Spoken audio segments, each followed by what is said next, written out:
Hello, my friend. I found this tag on the channel 90s Love Child. Actually, I think it was shared to my Twitter or somebody that I follow shared, I don't know.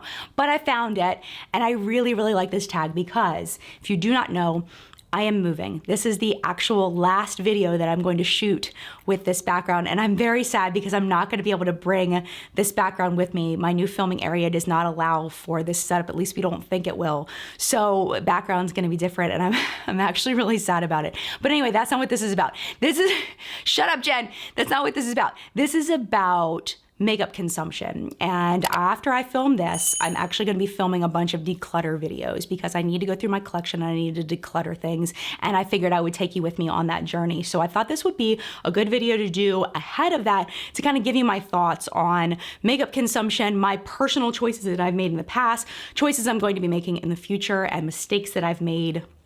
And this tag helps me to address those very well. So if that sounds interesting to you, the beauty consumer tag, it's coming right at you right now. If you're not familiar with tag videos, the idea is that someone creates a video with a bunch of questions and then a bunch of YouTubers all over the platform answer the questions in the way that's personal to them. And it's kind of interesting to see how different people answer the same questions. So here we go, let's jump into number one. How much do you spend on makeup a month or a year? Okay, so I don't know, but I will tell you that last year and this year, coming up for 2020, I am Sephora VIB. Not Rouge, but VIB, and I'm also Ulta Platinum. So whatever that means, I'll have to look it up and put it on the screen. Whatever that means, that's how much I've spent at those two locations. I do occasionally purchase things from indie brands. I occasionally purchase a palette or two here or there, but my makeup purchasing has gone down significantly these past 2 years compared to my first 4 years doing this channel. It was a whole nother thing. So when I first started my channel, I had a budget of $50 a month. And I'm gonna show you a little clip from that video. I think this video currently is sitting at like 800 views, something like that. This video is so old. It was when I first started the channel.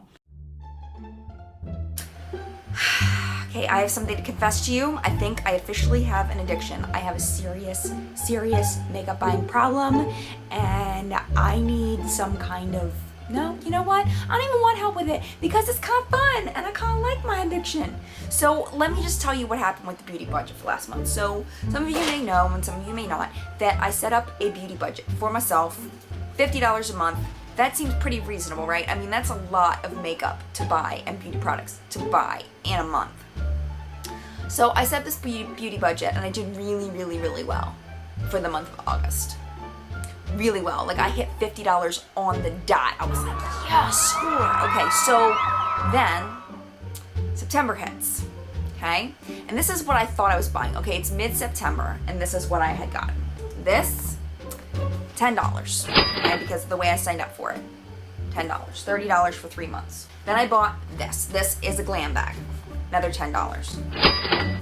Then I went on Hotlook and I got these from Rain Cosmetics.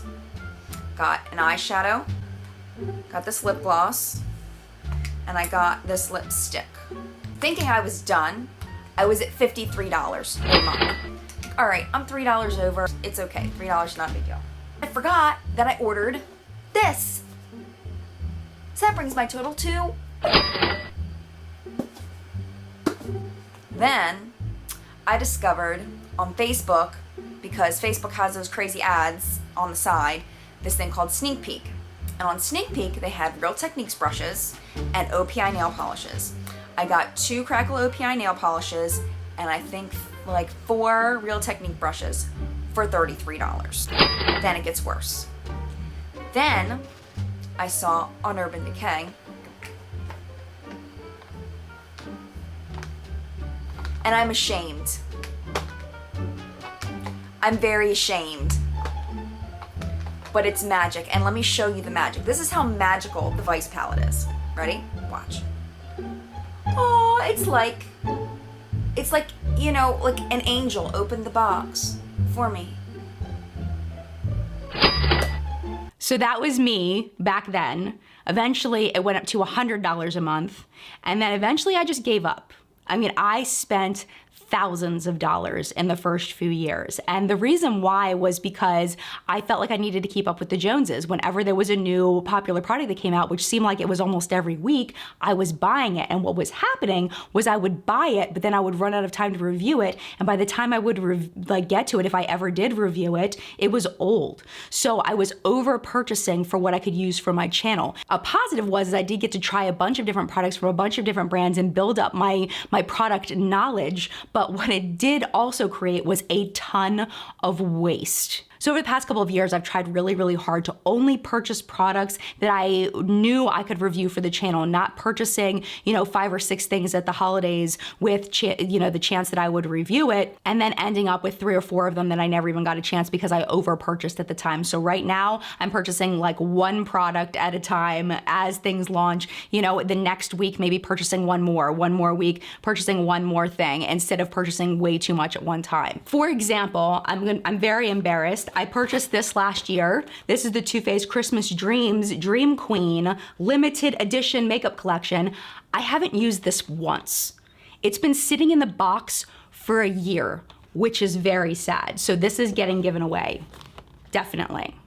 To someone that doesn't mind that it's a year old. I will make sure that they know that that's not from this year though. It won't be a present, it'll just be given away to somebody that knows. Anyway, that was a long time answering number 1. Let's zip through the rest of them. Number 2, do you ever feel guilty about how much you spend on makeup? I used to. As you could see in that video, I used to feel really guilty about how much I spent on makeup because my family didn't have money like that for me to be spending on it, but at the same time I was trying to grow my channel, so I saw it as an investment, but then when I realized I was wasting, that was when I really felt bad about it. When I had a product like something like this, where I purchased it, I spent money on it, and then didn't even use it, like that I feel really bad about. More than how much money I spent, but more of how much money I was wasting. Number 3, do you get FOMO related to makeup releases? So fear of missing out. Sometimes. I've done really well at trying to curb that. Like, this isn't makeup related, and I told this story I think in live chat, was when the Bath & Body Works candle sale came, I saw so many people on Twitter were sharing their hauls, sharing how much they were buying from Bath & Body Works for their candles, and I filled up my cart with like 7 or 8 candles, and then I just closed it. I had that FOMO for a minute. I didn't want to miss out on the sale. These scents must be amazing, or else people wouldn't be, buying them. People wouldn't be so excited about their hauls if they weren't really good, but it's like, I have plenty of candles. I don't need any more candles. So I clicked out. So I've gotten much better at that, at maybe adding things to my cart, walking away for a few hours or a day, coming back and then deciding whether I really need it or not. Number 4, do you purchase or keep items simply because they are limited edition? Yes.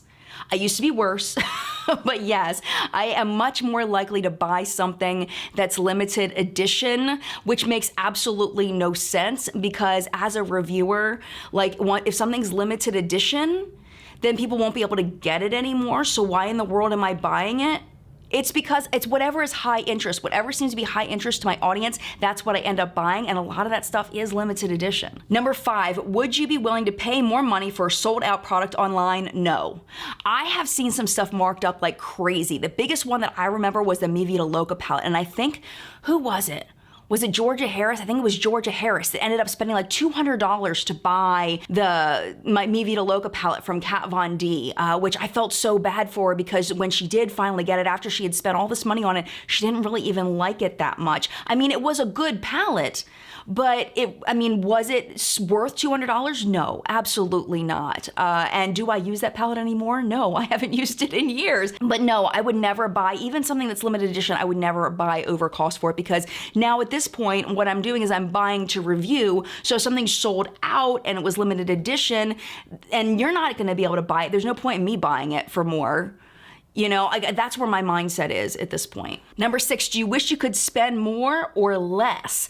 At this point, I'm kind of buying whatever I feel like I need, and I've done really well with not going over that. I'm not at a financial situation where I'm not able to pay bills because I'm buying makeup. I'm not there. I used to be closer to that than I am now. So I feel like my spending has actually been really good, especially over the past 2 years. This year has been the best because I learned from my mistakes mistakes from last year and didn't do that this year. So this year, I feel like I'm getting better and better at it. I'm still not perfect, but I'm getting better. Number 7, do you feel compelled to buy something when you see it in someone else's collection? Sometimes.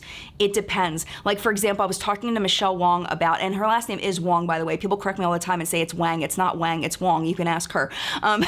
Michelle Wong, who does luxury makeup, she's talked very, very highly of Surat Beauty, and that stuff is expensive. I'm talking $100 and some for an eyeshadow quad, like really expensive, but she loves the stuff. So when I watch her channel, it makes me want to buy some of this luxury stuff, but I haven't pulled the trigger on it. Sometimes I do feel compelled, but my self-control has been pretty good on it. I do have a feeling one day I might end up buying some things on Michelle's recommendation.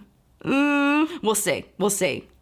But my inner coupon clipper is screaming at me right now. Totally screaming at me. Number 8, do you buy more during the holidays? Again, I used to until I realized how much waste I was creating, and that's when I stopped. And this year, I didn't buy anything, nothing. I bought 0 products. We bought a lot of stuff for our new house. We bought some furniture. We went crazy over it. Bed Bath & Beyond. That's the stuff we spent money on. I didn't buy anything. Number 9, have you ever hidden a makeup purchase from family or friends? Yes. Not from friends, but from family. I don't really talk to my friends about makeup though. My friends really aren't into makeup that much. Like, they're into it for like casual use, whatever. Like, they're more into skincare stuff. No, I've never hid it from friends, but there was a time that I spent some cash, some untraceable cash on makeup. Go up to CVS, impulse buying a couple of things and didn't tell my husband.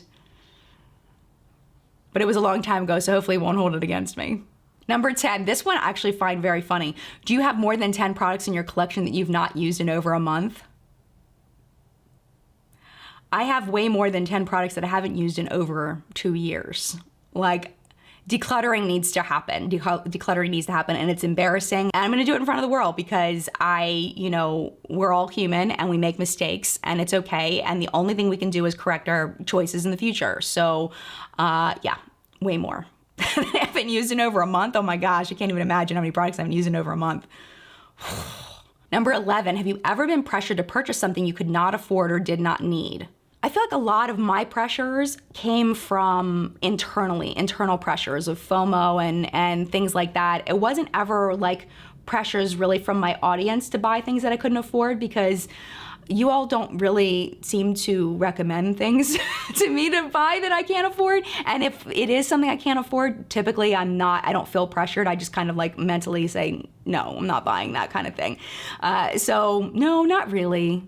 That one doesn't fit me very well. Number 12, do you purchase makeup for collector's reasons? I used to. I have, I think, every Juvia's Place palette. Almost all of them.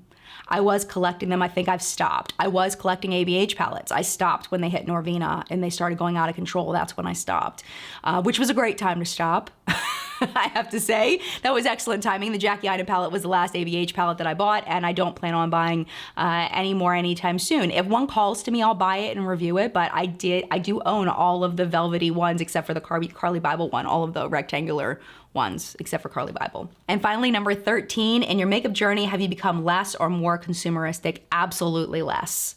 Absolutely less, because it's gotten to such a ridiculous point that I can't even find the things that I love because they're buried in things that I don't love. So with that being said, declutters are coming. And with that being said, it is now your turn in the collective brain of makeup awesomeness, where we help each other not to overconsume and buy crap, and help each other to buy things that are totally worth it. I'd love to know your thoughts on my answers to these questions, any answers that you want to give. If you create YouTube videos, I highly recommend that you do this tag. It was a lot of fun to do. Thank you so much to 90s Love Child for creating it. I enjoyed doing it, and it could not have come at a more perfect time. But thank you so much for watching this video. If you enjoyed it, give it a thumbs up.